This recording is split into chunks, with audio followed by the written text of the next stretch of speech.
right, welcome to Wisconsin Brewing Company.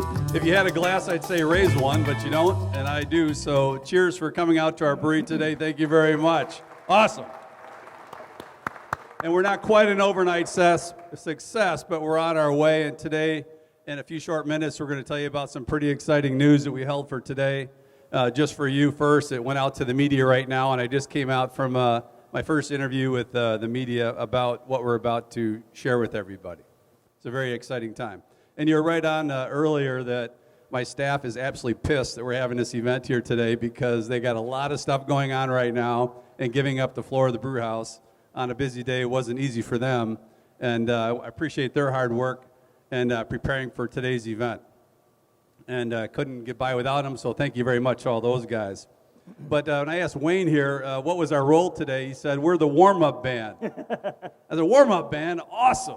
If you come back here Friday night, a little plug here, it's 80s night, right where I'm standing, big lights flashing, big hair. It's just a ton of fun. Come on back out and see what it's like here at Wisconsin Brewing for events.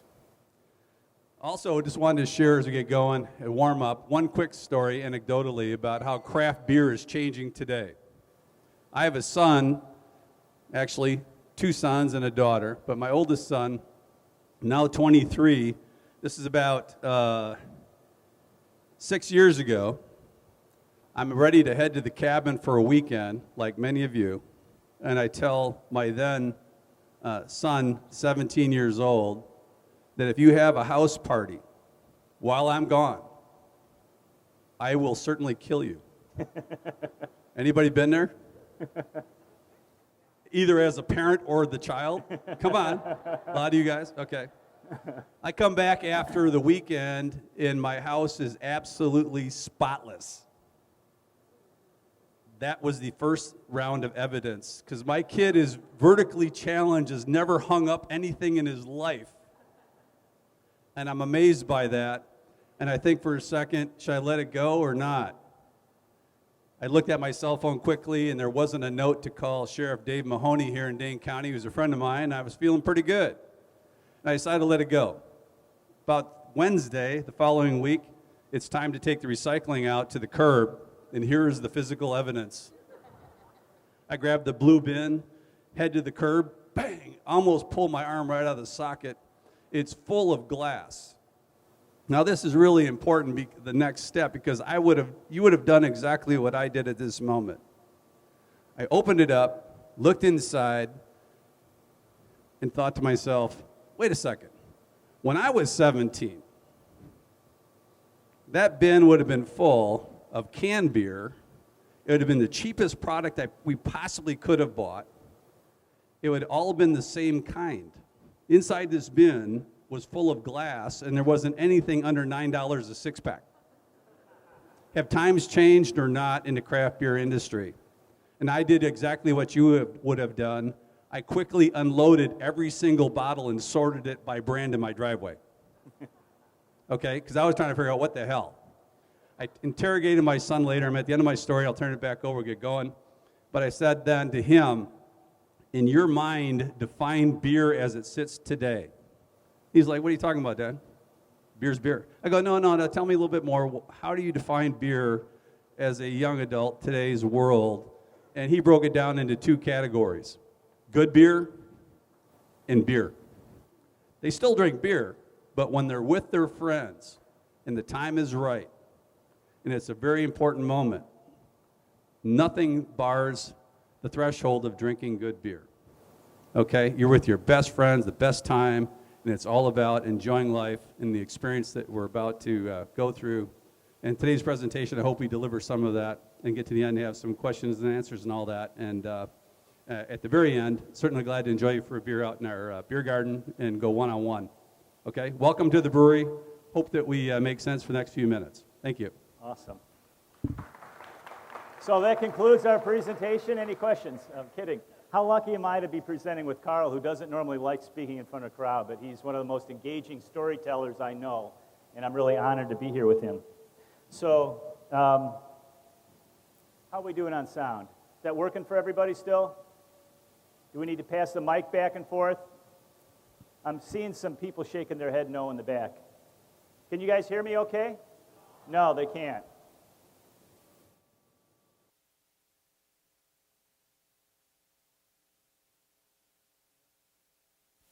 Could you hear me okay on that? All right, how's that? Is that better, Chris? Is that sounding okay? Okay, well, they're just staring at me with blank faces. Can you hear me? Test check. They want it louder. Can we do that? Closer to my lips. How's that? Okay, we're rocking. So we have an intricately prepared script here, and Carl just spent the first 5 minutes totally riffing on an amazing story. So as far as I'm concerned, we're going off script. Is that okay? So we're going to kind of riff it here and keep it on track and have some fun. So this is the inspiration for today's presentation, which is called the iceberg illusion, because so often in business we see success or in careers and we think, wow, that's just amazing, they're so lucky. But what we don't realize is behind that great success are stories of persistence, sacrifice, some failure, a lot of discipline, hard work, dedication, and we're going to share some of those stories with you that you don't normally get to hear from an organization. We're going to peek under the tent with the goal of learning from those, because we believe if you just looked at the top of the iceberg, we'd never advance as marketing professionals or as business owners or entrepreneurs. So we're going to share some of the stories with you today as we go on.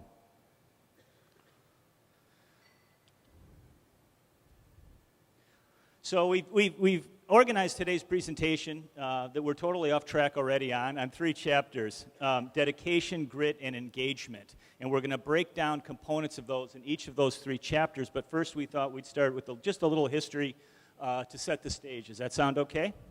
So I'll talk about the craft beer industry, and I'm going to go through this pretty quickly.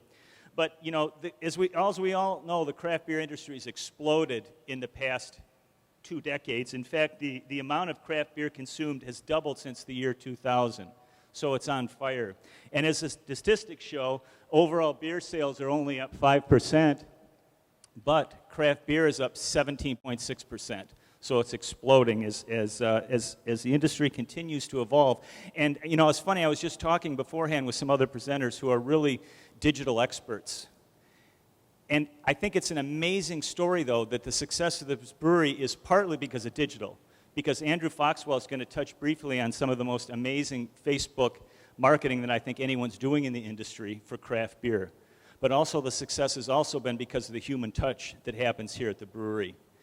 And I think as human beings that we yearn for personal experiences. And I think that's a trend that's happening in our industry. I know it's kind of weird that we're in this digital conference and Wayne is going off on this tangent on personal experiences, but I think our digital need to leverage the human experience, not replace it.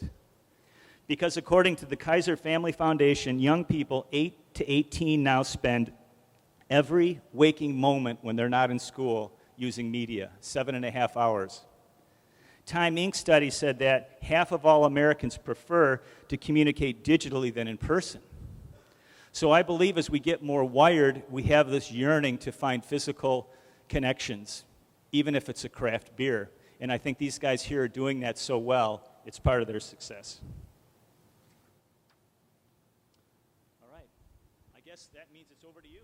Okay, a little bit about 2011 to 2015 when we put our business plan together. 2011, just yesterday to me, there was 1,400 breweries in America doing roughly about 5 or 6% of the craft beer market. 1,400. You know, right now today there's over 4,000, and they're opening at one new brewery less than every 45 minutes. Where does it go? I think there'll be 20,000 breweries in America. We haven't even started. It's a major shift as consumers are drinking less but better and local, and it's about the experience of the beer. I mean, it's really in a huge change right now. And Wisconsin here, a little background, I'll get right back to Wayne, is that there's only about nationwide around 11% of the beer consumed is craft. Wisconsin's about 10. Dane County, where you live, or right here if you do, is around 25. Dane County's leading our state, and I believe it will take the state forward. It's the first time ever a trend has happened that way. Usually it's the Fox Valley or Milwaukee, but we're about 10. Where does it go? Nationwide, our industry believes that a 20 share of market can happen by 2020. Okay, that's 5 years from now. We go from 10 to a 20 share. I think it happens much quicker. I really do. I don't see any.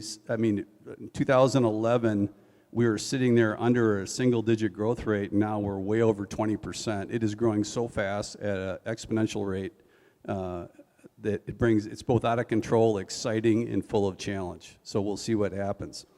Put it into perspective for all of us. Wisconsin is a 4.3 million barrel consumption market.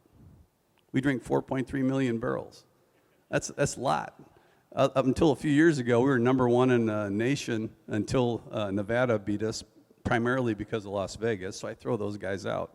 But 4.3 million barrels of consumption, and which means that we're going to get to, from today, 407,000 barrels to closer to 1 million, and that's really the basis of the next point. And so we'll go from there. Now, I think I wanted to transition from the beginning of our company in 2011. It started in our kitchen of my house. As you're sitting in this brewery today, I was thinking, reflecting, what did it look like in 2011? And I have the evidence right here. What I brought with me today is the first yellow piece of paper is the actual design of the brewery in 2011 that I have archived, and I'm proud to say what you're looking at is absolutely nothing like what this looks like. Thank God. Okay? So it's a good thing.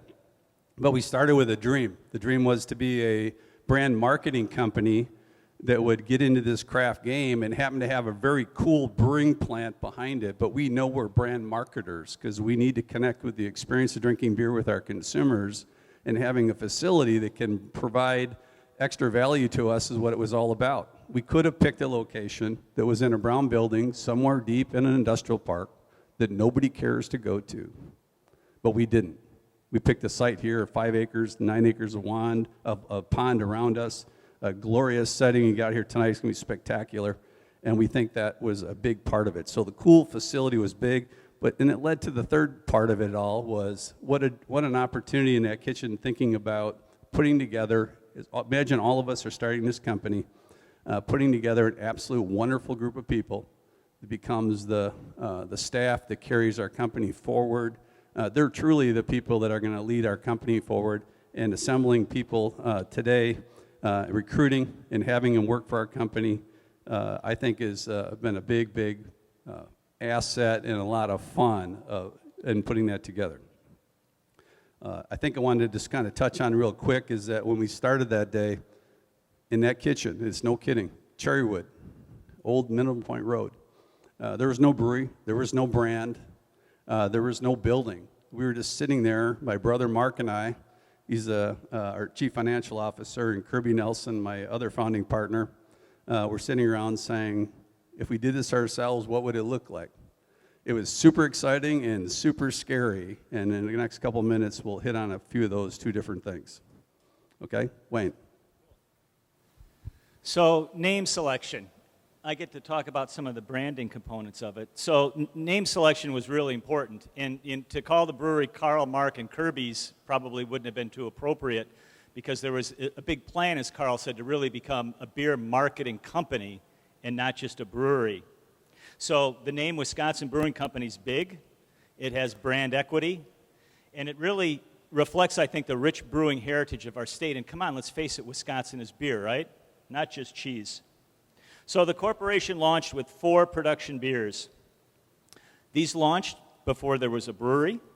They happen to have been tested at Great Dane, and the brewery has a long history of a great relationship with the Great Dane. And there were 4 beers produced, a lager, 2 IPAs, and a porter. And you'll notice something interesting is that these beers and this identity really represents a branded house. And for those of us who aren't familiar with those terms, a branded house simply means that the corporation is the primary driver, and then the sub-brands underneath it are the endorsers. So as you can see, the message here really was Wisconsin Brewing Company, and then the individual names of the beer. So probably the most common branded house is Apple, right? Everything Apple is Apple, and you know it. You know, from an iMac to an iPad to MacBook Pro to iMovie.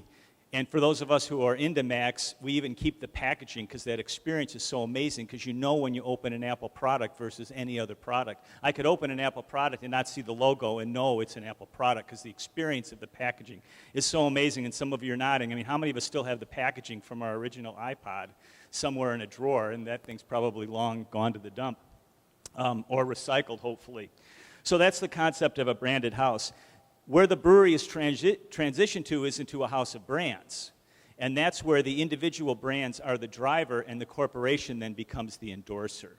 So the best example of that is Procter & Gamble. Procter & Gamble has dozens of products that we all recognize: Pampers, Duracell, Gillette, Tide, Cheer, and Ultra, all kinds of amazing products, but the driver is the product itself. Procter & Gamble is the endorser.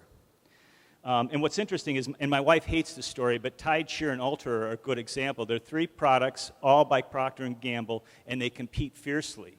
And they all 3 have their individual tribes. My wife's tribe happens to be Tide Tribe. Her mother was in the Tide Tribe, and I think her grandmother was in the Tide Tribe.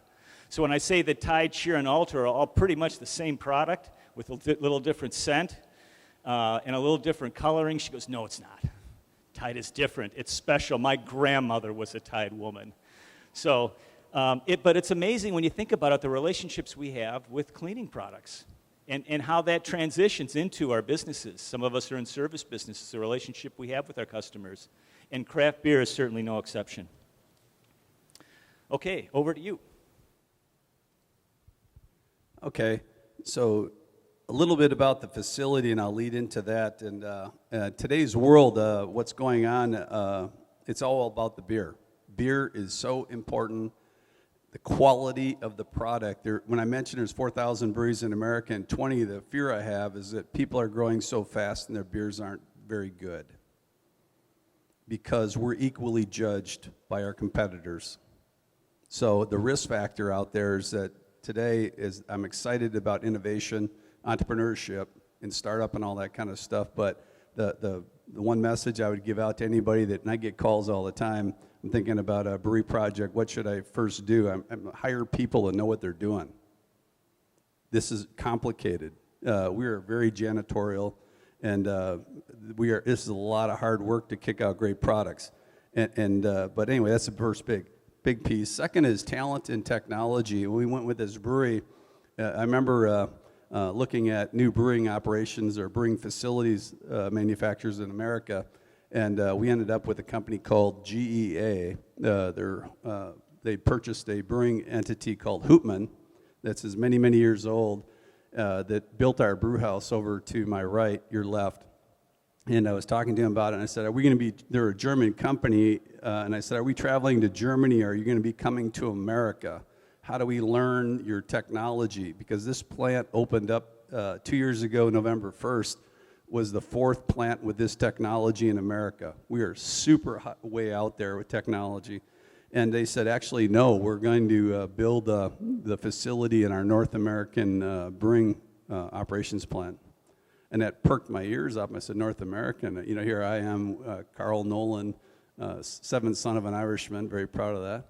And 5th generation from Wisconsin. And I said, where in North America? Hudson, Wisconsin. I was like, you got to be shitting me. We're going to build our brew house in Hudson, Wisconsin. Awesome. It happened to be a Friday, the 15th in November of 2012 with a 40-week delivery. You will remember it because it was the last day of National James Bond Week, and our first purchase order was 007. So we were on a roll. But it allowed us to do something very important. We wanted to build our plant local, and because of our name, we did so. And I'm proud to say all the tanks you're looking at, stainless steel, are from the Sprinkman Corporation out of Elroy, Wisconsin. The grain handling behind me and the silos out front are Jerry Tennyson and associates from Fond du Lac. The motor controls, PDC Corp in Middleton, grain handling from Monroe. We just went on and on. We ran the table. Now, why is that a point of differentiation? Is that you might think everybody builds their brewery in their home state. I can tell you nobody's ever done it. And we paid more to do it because it was the right thing to do. And so Wisconsin Brewing Company kind of started it all, and being able to deliver on that was really important. The second thing, just to kind of lead on, is what are the biggest challenges as you're sitting there as marketing people and companies? The big challenge today for us as a little brewery is managing capacity and the cost of growth. What you're looking at is extraordinarily expensive, and we'll talk about that in a second. But I see that as being the big thing that's going to come. Two things in craft is going to be quality and cost of growth, because every 5,000 barrels of growth is about $1 million of infrastructure. So as we're planning our growth, as we're growing at this rapid rate, we need to be thinking about how do we source capital investment, capital resources to feed the fire, because you can almost be too lucky, okay? And I think, hang on 1 second here. And then the other piece I just want to lead on for, pass this back to Wayne, is talking about staff development as a startup. Because we are a startup. We start up small. I mean, there's 3 of us in our kitchen, and I must tell you, though, there was actually 4, and it was him, is the person that wrote our business plan was Wayne. And he was very generous to give me the support and the time and the insight to sit next to us. And as he would tell us, we got a lot of great ideas, but putting it on one piece of paper is really hard. He brought that discipline to us, and thank you very much for that. But I really think the thing I wanted to say next is I'm really at a great spot right now. But Kirby and I have been in this industry for over 70 years together. I'm chasing down 40 years myself, even though I hopefully don't look like it, but it's true. And I look at the next opportunity being a great one. And that's really providing an opportunity for people to fill our shoes. How do you transition the company and hire right so people can take you to the next level? And I'm so excited that we brought technology into our industry and our business, because I know for a fact that my daughter, who just went off to college, can operate a cell phone, a laptop, Palm Pilot underneath the sheets in the dark. They're not afraid of technology. We started with bearskin and knives. It was a different time. And today, the opportunity to recruit right and build an organization that can take you to the next level is extraordinary, and I'm very proud of all that. Today, for example, I want to shout out 2 people that put this together, Jessica and Tracy back there, if you raise your hands. Jessica is our marketing manager, Tracy's our event manager, that focus on the experience of the brewery, and thank you very much for them, but 2 extraordinarily talented people.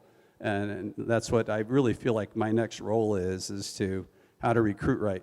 And so if anybody out there would like a job, come see me afterwards, because we're going to need some more people. Awesome. All right, so moving on to grit, a couple simple truths. That is, if you're a craft beer drinker, you're drinking more than one brewery's product. The second one is New Glarus can't have it all. But unfortunately, New Glarus has a 20-year head start on us. And I think the interesting story here is that New Glarus needs a strong number 2. Because in marketing, when you have 2 fast food restaurants next to each other, the market flourishes. When you have 2 car dealerships across the street from each other, the old axiom is that 1 insurance agent in a town will starve and 2 will thrive. So we strongly believe that although New Glarus doesn't have a number 2 yet, it's coming. And we believe it'll be good for the industry, as the tide will rise all boats. So I was trying to figure out how we were going to manage the grit. An idea came to me to share this sign with you that has some personal meaning. My son made this for me. Every year we exchange homemade gifts, and my son thought I would really enjoy this, and I have. It's meant a lot to me. It's better to travel well than to arrive. And this came to mind as Carl was talking about his business philosophy in milestones. And this is an organization that respects, understands, and celebrates milestones. So, for example, if the goal here at the brewery was to brew 250,000 barrels of beer, oops, go back a minute, sorry. If the rule here was to brew 250,000 barrels of beer and I came into work worrying about that, my head might explode.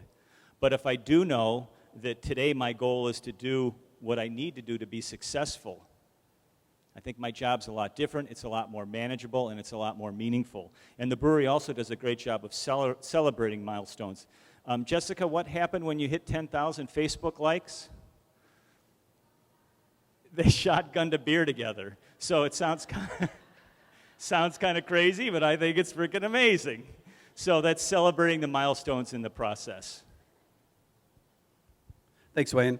Yeah, milestones, I think, is when he asked me about that, or what's your business goals? What's that all look like? And the way I see it is that it's super important to focus on your next objective and what you must achieve, and think through it so hard that it hurts. Because I really believe the brilliant idea is the one that you dare to get to. And so in the case of our company, we try to do that. My brother would argue that it's all about, not argue, but it's not measured just in financial performance. It's the steps that get you there. Okay, so we really think through that. I can remember when we started this company, we decided, should we start small and grow, or we start big and just step on the gas? And we rolled the dice. This is a very big brew house that can knock out 1,000 barrels a day, and we'll grow in a modular fashion. But I believe that if you don't start big and you start small, you stay small and you're irrelevant if you're small too long. In craft, that could be dangerous, and we don't want to do that. So we really invested hard on all that. Second thing is that we needed to raise a lot of money, and Wayne asked me to talk about that. I will. Besides putting every penny I have, and my kids are either going to be wearing, they're either going to have shoes or not for the rest of their life. We're going to find out. But I have every dime into this, and as well as the partners, not them, but our partners that are now our partners in our company were super important. We had to raise $8 million to get this thing off the ground. And being an old beer guy, last time I raised money, I was in Boy Scouts. Okay, I had no experience doing this, but how do you tell somebody about your dream? How do you share the vision and share it with them in such a way that they're willing to get behind you? And we're very blessed that occurred. I actually know there's a couple of our partners in the room today, and I greatly appreciate that they had confidence in us. And we'll talk about it in a second. The other thing is that our partners are super important if you do something like this, is that we wanted to make sure people that were involved with our brewery wanted to raise the flag high and win. And we spent time talking to people from across the state of Wisconsin, and to make sure that it just wasn't a casual investment, but they were passionately involved in the investment. We needed them to win. We were very, very careful about that. It actually always started out every meeting by saying, this isn't an opportunity to invest, this isn't an interview. I need to know if you're right for our company and we're right for you. Actually carried around a book that many of you probably have. It's called the No Asshole Rule. I imagine some of you have that. I still keep it. But we wanted to make sure that we didn't do that. Make sure we had people that wanted to support us in the way they need to. The other thing that was a concern starting any new launch company is that here's the elephant in the room. We knew in our business plan it would take 2 years before we would be profitable. For me, that's been a lifetime, because I'm just at the end of 2 years of just emerging into profitability. It's one thing to put it on paper. It's another thing to watch cash burn. Okay? And cash being king, it is really important not to underestimate the need of resources to get the job done, because in my mind, it's not about whether we're going to be successful, it's about when we're going to be successful. And when cash is a crunch, it has a way of creeping into your mind and causing things that can give some anxiety. To me, I actually find energy off of it. My brother would tell me all along when we were raising money, and back in those days, he goes, if we don't raise the money, we don't start the company. I go, yeah, I know that. He goes, if we don't raise the money, you realize we have about 50 grand in legal fees. And I go, yeah, I know that. So what happens when we win?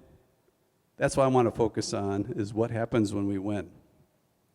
And winning to me is really what it's all about, is always focused over the top. What happens if you put everything together right? I remember sitting down with an investor, and we had this huge offering document, and I could tell within a couple of minutes that he never opened it up. And he looked at me after a few minutes and he says, "You really think you're going to win?" I said, I do. I'm all in. Emotionally, spiritually, financially, kids, everything, I'm all in. And he paused for a second and he said, I think you're going to crush it. and I want $1 million of your company. That was really an exciting moment. That was out of my mind, okay? But what a fun deal. I probably should have stopped a little bit farther than 8 million, actually, because we had about another 5 in the pipe, and I really wish we would have raised about 10. Wayne's going to talk about that next. Great. So thanks, Carl. So real quick, one of the challenges was as the business expanded and there was the cash burn and capital went into building out the building, cash was tight. So because of that, marketing, like so many of us, was an expense that was cut first at a detriment to sales. And also there was great challenge in affording to come up with what's new. And in this industry, if you go to the bar, 1 out of 3 people will go up and go, hey, what's new? So it's a cash-intense industry that constantly requires you to innovate. So the good news was they were able to go back to the original partners and get a cash infusion. And in my humble opinion, with the brand architecture change, made all the difference in the world in the brewery. And now we're going to talk about my favorite chapter today, which is the engagement. So real quick, storytelling is really, really important here in so many different ways. In 2 components. One is the experience of this place, in the placemaking here, as well as in the individual beer brands that are marketed here. But how beautiful is this location here? As Carl said, you know, they could have been in a factory, but we've got a lake, and hopefully afterwards today you can stick around. The beer bar outside will be open. You could get a chance to see this beautiful facility and feel the place.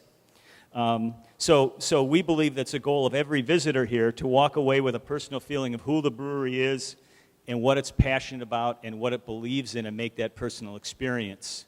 So there's 3 drivers of the business model here. The production brewery, which is what we're sitting in right now, okay? The tourism destination of having visitors, and third is event venue, which is what we're all here today. And if I can take a quick note, you were all handed not handed, it'd be a weird place because you sat on it, but on your chairs were some information on the brewery and a bounce back card. So we'd ask, don't use that card today, but come back. Come back and enjoy the brewery and make a connection. I also want to point out Tracy in the back, the event coordinator. So for all of us who plan business events and personal events, please take a consideration, and next time you're planning an event, consider the brewery here. It's an amazing facility. The staff bends over backwards, and we hope you have a great experience and come back.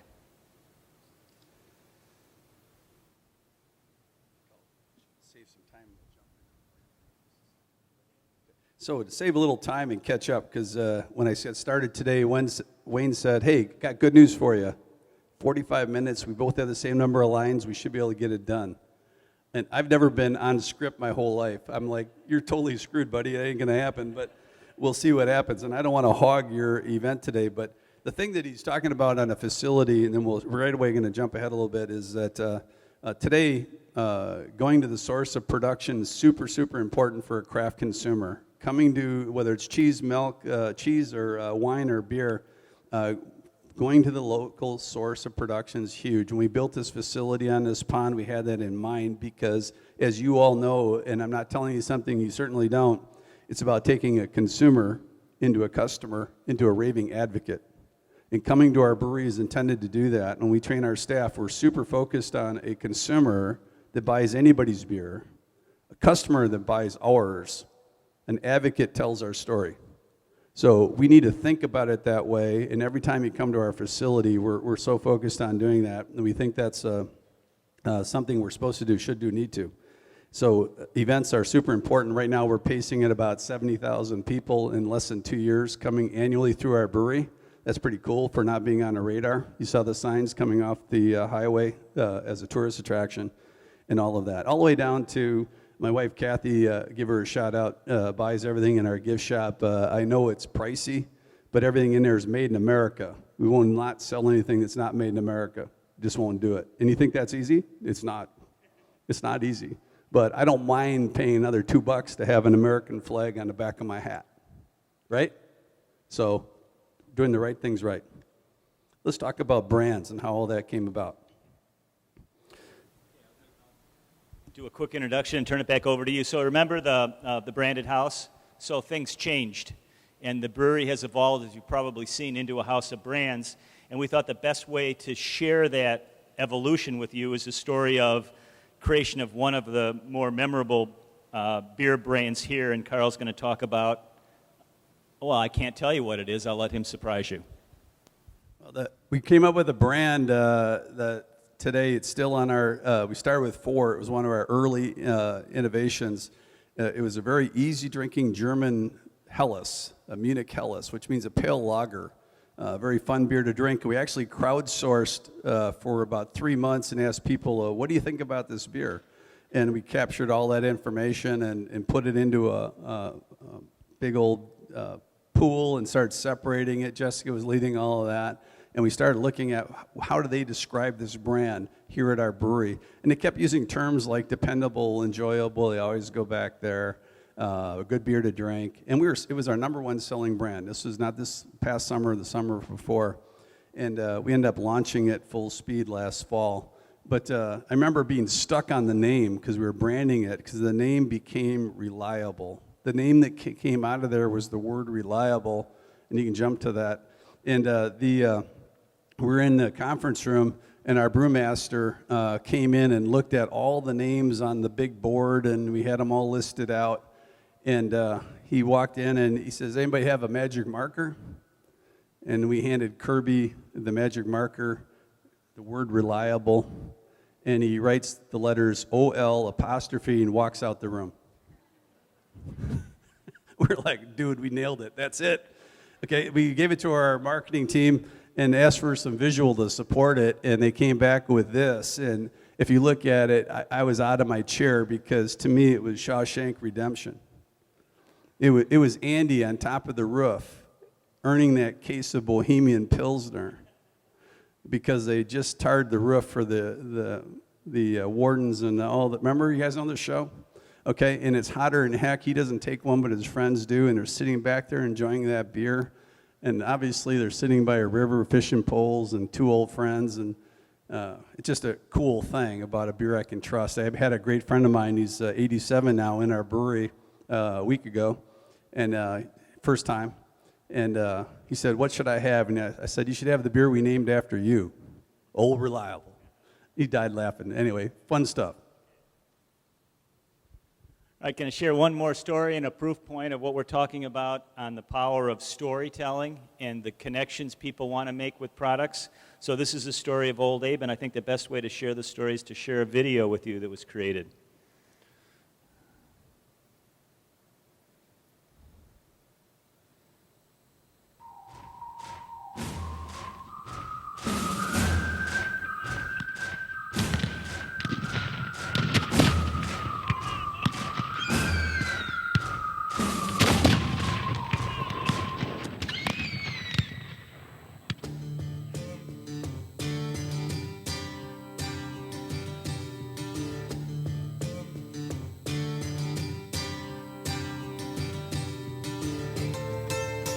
Well, folks, in front of me here, and I'm holding on to, is a glass and a bottle of Yankee Buzzard.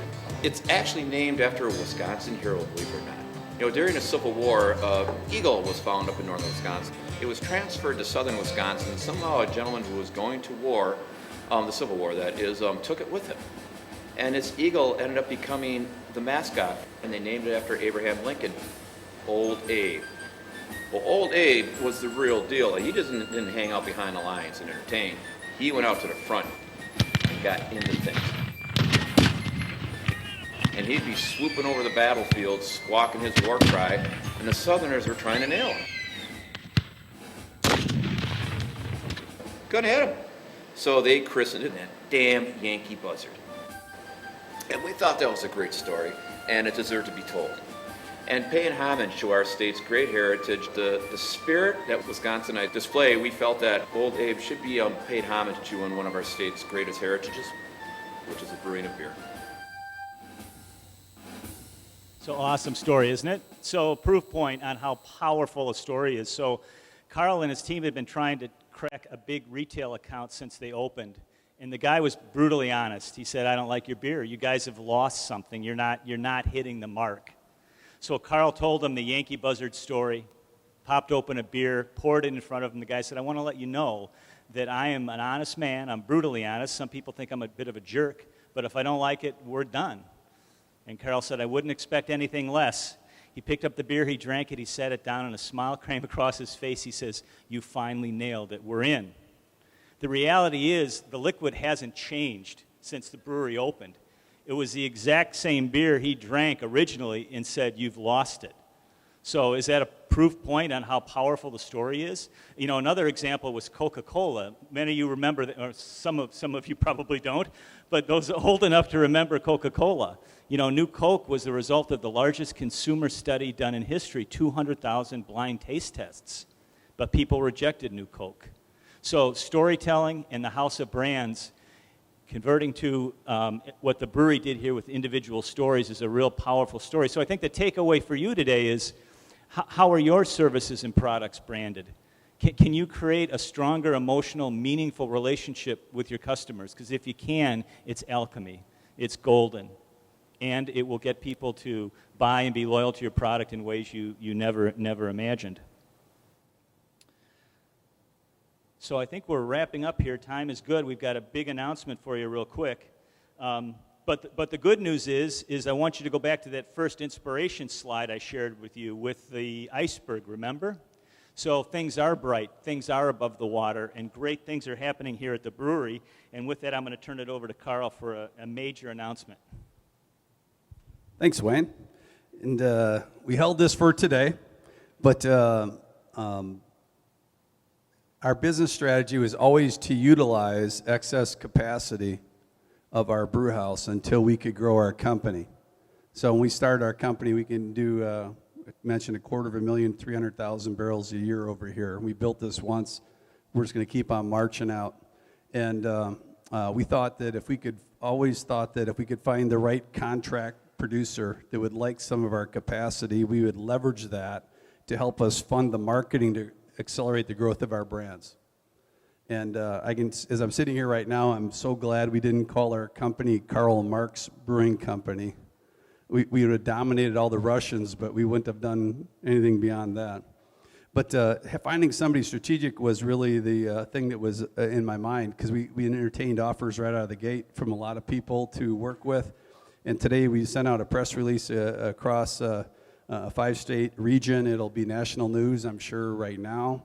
And there's a company that's been thinking about launching some heritage brands into the craft category. It's a very old, historic company in our brewing industry. They happen to own the names of many, many brands. And our role is to bring these heritage brands to life in the craft category.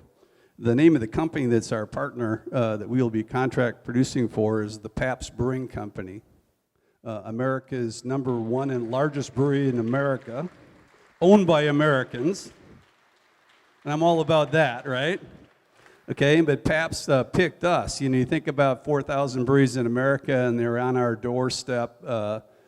Super proud about that. And for all of us in our company and here in Wisconsin, that we have an opportunity to help them resurrect brands, because they're not just Pabst. They're Schlitz Brewing Company, Blatz, Rainier, Lone Star, G. Heilman.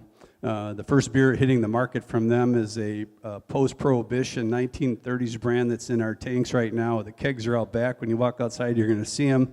It's a brand called Old Tankard that came out of Brewer's Log in the mid-30s that they're going to be rolling it out into a 5-state region around Wisconsin. And it'll be Pabst Brewing Company, Verona, Wisconsin.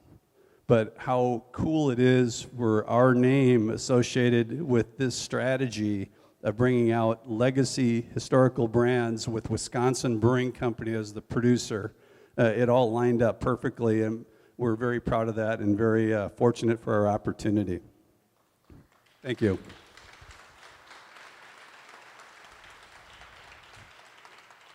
At the end here, my last thing I wanted to say was I got anecdotally one last story. It was May of 2014. We just opened up the fall before and ended up out at the backyard patio. Hope you join me for a beer out there. And it was our first day.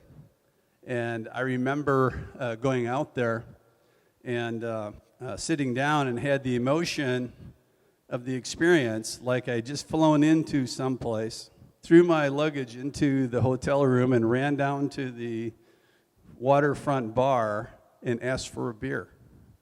I was on vacation, and I really had that emotion, and I want to finish that because we're very fortunate, and you've been very kind to sit through all of this, because I know we're living the dream. And I want to thank you very much on behalf of all of our employees. Thank you.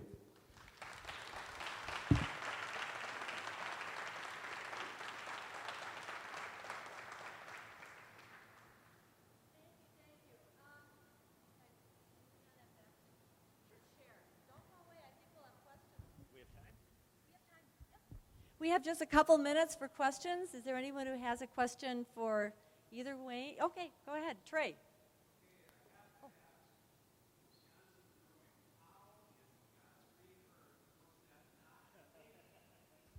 Well, that's a great question. The question was, how could Wisconsin Brewing Company be available as a brand name? And interestingly, we're the fourth Wisconsin Brewing Company. There was one before us back in the 90s in the Menominee Valley in the shadows of Miller Brewing Company. It was washed out in a flood. It was a brew pub. And they let the name expire, and the trademark was open. And there was two more, one in Racine and one Kenosha, back in the 1800s, that way before Prohibition, which was 1920 and 1933, never emerged from Prohibition. And we became number 4. But the cool part of that story is brand people that you are. Is I don't know, some of you may know I used to be the president of Capital Brewing Company. Probably a few might know that. And we made an attempt to buy them after I was ceremoniously asked to go, no longer working there, which was my actually rebirth. Actually, it was the best day of my life. Anyway, but we tried to buy their company, and they said no. And I was in my garage talking to my brother, and he said, after about a 2-second pause, he goes, well, let's start our own company. And I was stunned. I was in my garage, and I was like, well, what are we going to call it? And I remember saying to him, I go, give me a chance to go back and read our business plan, because I know in our business plan is the name of our company. And inside our business plan was to talk about commitment to heritage, quality, all the things we're doing. We're known in Wisconsin for beer way before cheese packers and brats. And inside there emerged the name. It became available. We jumped on it. Didn't cost us a penny. We got very lucky.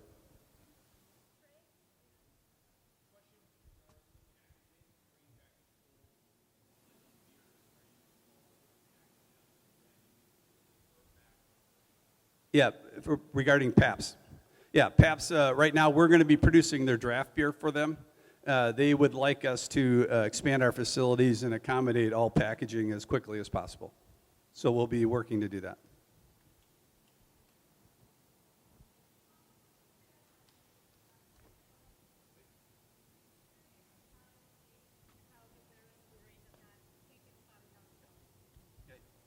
Is that the question? Yeah. Do we go outside of Wisconsin? And the answer is yes. We distribute beer in northern Illinois, from Chicago over to the Quad Cities. Why is I can get from here to downtown Chicago quicker than Eau Claire. Consumers don't see the boundaries that other people do. We have an enormous amount of people that tour our brewery from more than 8 foreign countries, 37 states in America. A dominant amount come from Illinois. I look at northern Illinois and Chicago as our home market. I have one last question.